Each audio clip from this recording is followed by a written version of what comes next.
तो गाइस हमारा पहला क्वेश्चन है 3/4 के योज्य प्रतिलोम का गुणांक प्रतिलोम होगा। तो मैं सबसे पहले आपको बता दूं, तो स्टूडेंट पहला क्वेश्चन था 3/4 के योज्य प्रतिलोम का गुणात्मक प्रतिलोम क्या होगा। तो देखो गुणात्मक प्रतिलोम क्या होता है उससे पहले हमें योज्य प्रतिलोम का पता होना चाहिए। तो अब मैं आपको बताती हूँ। तो ये 3/4 का योज्य प्रतिलोम क्या होगा। तो 3/4 का योज्य प्रतिलोम होगा -3/4। इसका मतलब होता है कि हम अगर इसको और इसको ऐड करेंगे तो ऐड करने पर ये कैंसिल हो जाएंगे, आंसर हमारा 0 आ जाएगा। तो अब जब -3/4 निकल के आ गया तो इस वैल्यू का गुणात्मक प्रतिलोम वो संख्या होती है जिससे मल्टीप्लाई करने पर 1 आए, जिससे मल्टीप्लाई करने पर आंसर 1 आए। और योज्य प्रतिलोम होता है ऐड करने पर 0 आना चाहिए। तो देखो 3/4 को अगर ऐड करेंगे -3/4 से तो 0 आएगा और यहाँ 1 आना चाहिए तो 4/3 और ये माइनस का हो जाएगा। तो गाइज ये हमारा हो जाएगा आंसर। तो स्टूडेंट हमारा आंसर क्या हो जाएगा, हमारा आंसर हो जाएगा 4/3। ठीक है। तो अब हम दूसरे क्वेश्चन को देखते हैं। किसी संख्या के 60% में 32 जोड़ने पर जो संख्या प्राप्त होती है वह संख्या होगी। इसका मतलब है कोई भी ऐसी संख्या लेनी है जिसका 60% निकालना है और उसमें 32 जब जोड़ेंगे तो वही संख्या आएगी। तो चलिए तो हम इसको सॉल्व करते हैं। तो देखिए हमने माना x वो संख्या है और x का हमें 60% निकालना है। आपको पता है परसेंट का मतलब 100 होता है बटे में, तो हमने 60/100 लिख लिया है और उसमें 32 जोड़ना है, तब वही संख्या हमें प्राप्त होगी। तो सबसे पहले हम इसको सॉल्व करेंगे तो 60 और x हो जाएगा 60x/100। इधर x और ये माइनस के 32 इधर आ जाएंगे। उसके बाद तो बच्चों देखिए हमसे क्वेश्चन में पूछा गया था कोई भी एक संख्या है जिसका 60% निकालना है। 60% निकालने के बाद उसमें 32 जोड़ेंगे तो उत्तर में वही संख्या आएगी। इसकी गुणा कर दी तो 60x/100 आ गया और 32 को इधर ले जाएंगे तो ये माइनस में आ जाएगा।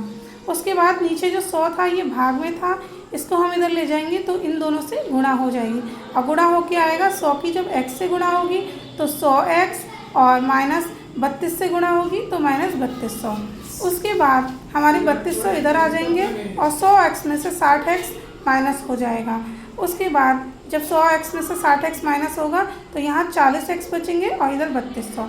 उसके बाद हम x की वैल्यू निकालेंगे तो 3200/40, क्योंकि 40 इधर गुणा में था तो इधर भाग में आ जाएगा। पहले 0 से 0 कैंसिल कर देंगे, उसके बाद 4×8 = 32 और 0, तो हमारा उत्तर आ गया 80। तो मैं आपको अभी दिखाती हूँ। देखिए यहाँ पर हमारे प्रश्न में ऑप्शन दे रखे थे 80, 60, 50, 480, तो हमारा उत्तर कितना आया 80। तो हमारा तीसरा क्वेश्चन है 455 में पहले 5 तथा दूसरे 5 के स्थानीय मान के अंतर एवं योगफल का गुणनफल ज्ञात कीजिए। तो स्टूडेंट फिर हम ये क्वेश्चन करने जा रहे हैं। तो देखिए गाइस जो हमारा ये 5 है इसका हमारा स्थानीय मान कितना होगा 5, क्योंकि ये इकाई के स्थान पे है और ये 5 दहाई के स्थान पे, इसलिए इसका स्थानीय मान होगा 50। स्थानीय मान का योग अगर हम 50 और 5 को जोड़ दें तो हमारा कितना आएगा 5 + 50 हो जाएगा हमारा 55। और हमारा दिया है स्थानीय मान का अंतर। स्थानीय मान का अंतर कितना होगा तो 50 - 5, अंतर कितना हो जाएगा दोनों का 45। ठीक है।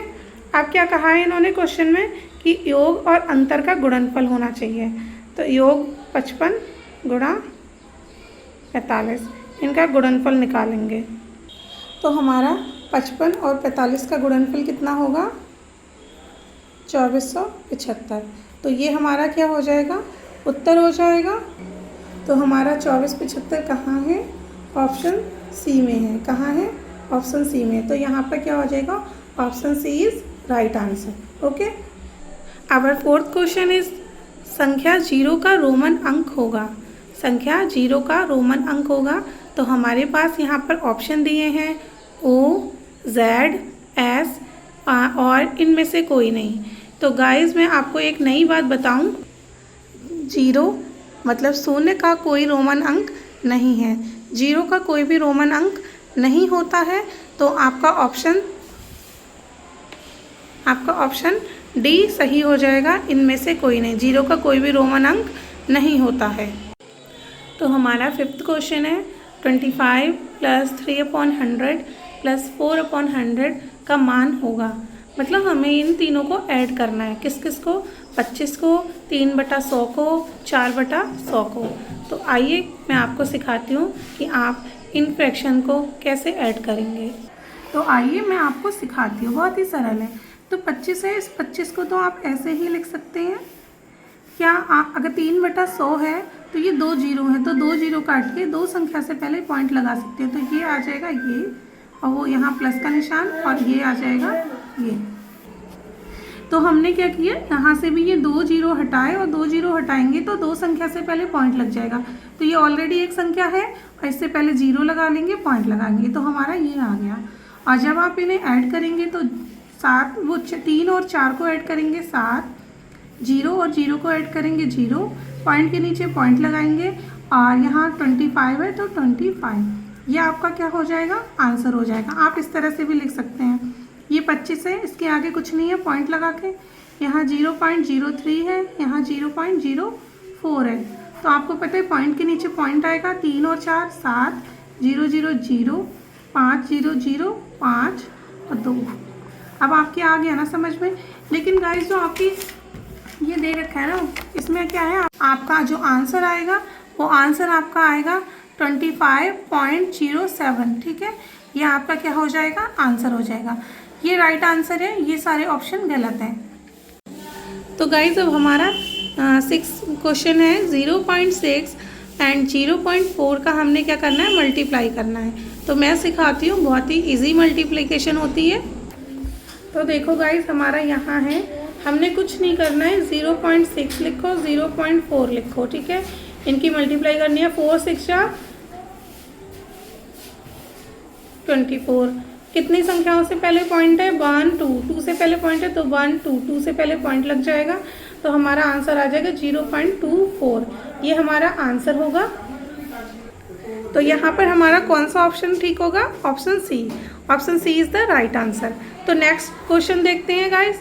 तो ये है 228.54 को डिवाइड करना है 100 से।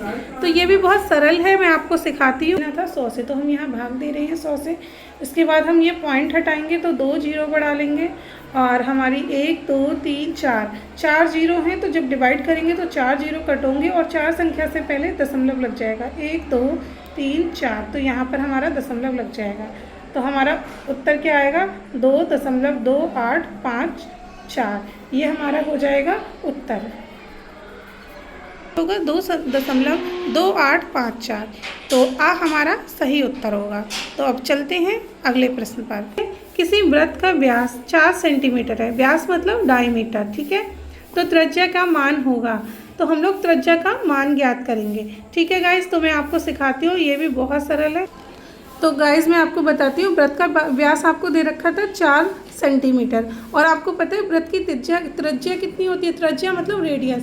तो जो हमारे डायमीटर दे रखा था, व्यास दे रखा होता है, उसको अगर 2 से भाग दे देते हैं या उसका आधा कर देते हैं, वो हमारी त्रिज्या हो जाती है।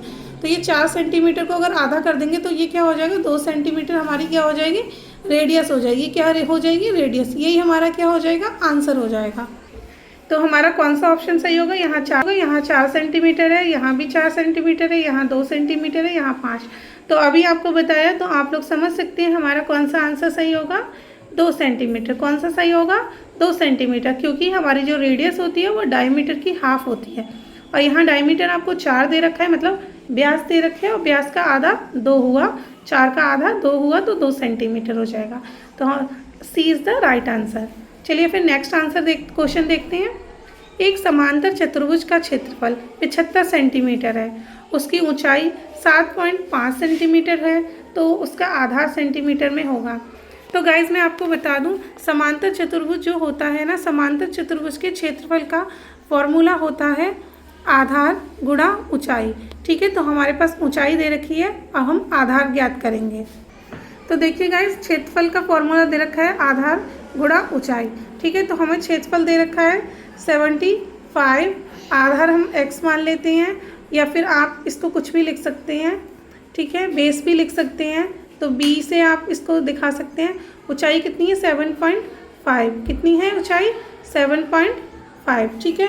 तो अब हम क्या करेंगे, x को इधर ले आते हैं और 75/7.5 है तो पॉइंट हट जाएगा, 0 लग जाएगा, 75 बन जाए 75 एंड 0। तो हमारा बेस जो होगा हमारा कितना आएगा 10 सेंटीमीटर। बेस क्या आएगा हमारा 10 सेंटीमीटर। बेस का मतलब होता है आधार, ठीक है। तो ये हमारा 10 सेंटीमीटर हो जाएगा और ये हमारा हो जाएगा आंसर, ठीक है गाइस। तो हमारा कौन सा उत्तर सही होगा, आ में दे रखा है 3.5, बा में दे रखा है 10, 20, 15। तो हमारा क्या हो जाएगा, B is the right answer. अब हमारा आखिरी प्रश्न है, वह वृत्त जो किसी त्रिभुज को सब भुजाओं को बिना बढ़ाए स्पर्श करे कहलाता है। तो आपको पता है बिना बढ़ाए कौन सा वृत्त है जो त्रिभुज के अंदर त्रिभुज को स्पर्श करता है, तो वो अंतर्वृत्त होता है। कौन सा वृत्त होता है, अंतर्वृत्त। इस तरह से आपको दिखाऊं, ये अंतर्वृत्त है जो इसको बढ़ाने की ज़रूरत नहीं है, ये ऑलरेडी त्रिभुज की सभी भुजाओं को स्पर्श कर रहा है, तो इसको हम क्या बोलेंगे, अंतर्वृत्त, ठीक है। तो हमारा ऑप्शन सी सही हो जाएगा। तो इसी के साथ मैं आज की क्लास समाप्त करती हूँ। अगर आपको मेरी क्लास अच्छी लगी हो तो प्लीज़ चैनल को सब्सक्राइब कर लेना, और आप चाहते हैं कि मैं आपको BTC के DLED के सारे पेपर्स कराऊं तो प्लीज़ चैनल सब्सक्राइब कर लेना। मैं आपको सभी सेमेस्टर के सारे क्वेश्चंस करा दूंगी और बहुत ही सरल भाषा में आपको सिखाऊंगी।